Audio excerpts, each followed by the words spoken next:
America एकलौता ऐसा देश बना जो इंसानों को चांद पे भेजने में सफल हुआ। इसके पहले बहुत से देश और खुद अमेरिका भी इस काम में नाकामयाब रहे हैं, लेकिन 20 जुलाई 1969 को अमेरिका ने एक ऐसा कारनामा कर दिखाया जो इतिहास के पन्नों में दर्ज हो गया। इस मिशन के टेक्नीशियन लैरी हेग ने अपने इंटरव्यूज में कहा कि आज भी वो पल उनके आंखों के सामने वैसा ही है जैसा 50 साल पहले था।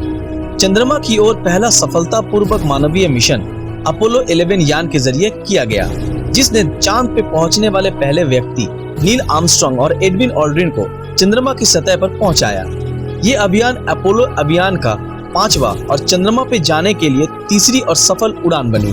16 जुलाई 1969 को भेजे गए इस यान में कमांडर नील आर्मस्ट्रांग, नियंत्रक माइकल कोलिन और चंद्रयान ईगल चालक एडविन ऑल्ड्रिन मौजूद थे। 20 जुलाई 1969 नील आर्मस्ट्रांग और एडविन ऑल्ड्रिन चांद पर कदम रखने वाले पहले इंसान बने और उन लोगों ने उस दौर में अमेरिका के राष्ट्रपति निक्सन का इंसानों को चांद पर भेजने का सपना पूरा किया। इस घटना को 20वीं सदी में हुए सबसे बड़ी घटनाओं में से एक माना जाता है।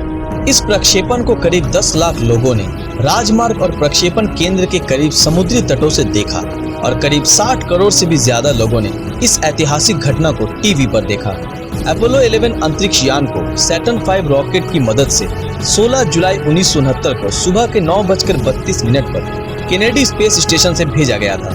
सिर्फ 12 मिनट के अंदर ही ये पृथ्वी की कक्षा में प्रवेश कर गया और पृथ्वी का एक चक्कर लगाने के बाद SIVP नाम के रॉकेट ने उसे चंद्रमा के कक्ष पर डाल दिया और इसके ठीक 30 मिनट बाद सैटर्न 5 अंतरिक्ष यान रॉकेट के आखिरी चरण से अलग होकर चंद्रयान ईगल को लेकर चंद्रमा की तरफ आगे बढ़ने लगा।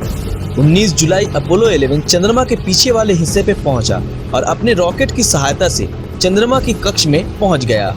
चंद्रयान के उतरने के लिए सी ऑफ ट्रैंक्विलिटी को चुना गया क्योंकि ये जगह समतल थी। रेंजर 8, सर्वेयर 5 और लियोनर ऑर्बिटर यान के जरिए इस जगह का पता लगाया गया था। 20 जुलाई 1969 को चंद्रयान ईगल मुख्य यान कोलंबिया से अलग हो गया। कॉलिंस जॉब अकेले कोलंबिया यान में रहकर ईगल यान का निरीक्षण कर रहे थे ताकि उसे चंद्रमा की सतह पर उतरने में कोई दिक्कत न आए। इसके बाद नील और ऑल्ड्रिन ईगल के जेट डाउन इंजन को स्टार्ट कर चंद्रमा पर उतरने की तैयारी करने लगे। यान के लैंडिंग की प्रक्रिया शुरू होने के बाद एंगस्ट्रॉम ने यान के अपने पथ से दूर जाने का संकेत स्पेस सेंटर को भेजा। ईगल अपने निर्धारित समय से 4 सेकंड आगे चल रहा था।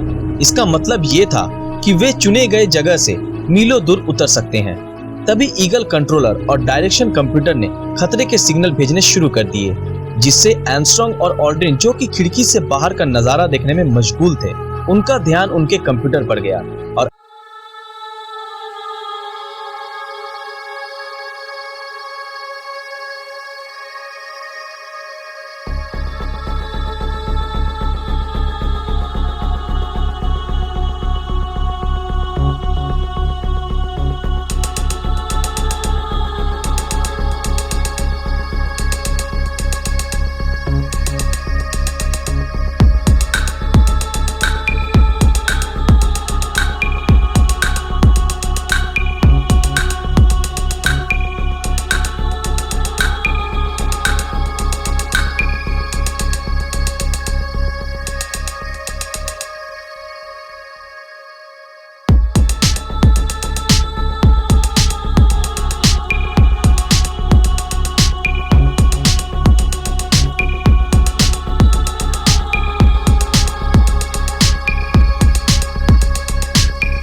लोगों से मैं गुजारिश करता हूं कि आप लोग कुछ देर मौन रहकर पिछले कुछ घंटों में हुए घटना को याद करें और अपने अपने तरीके से ऊपर वाले का शुक्रिया करें और इस मिशन के पूरे होने की दुआ मांगो।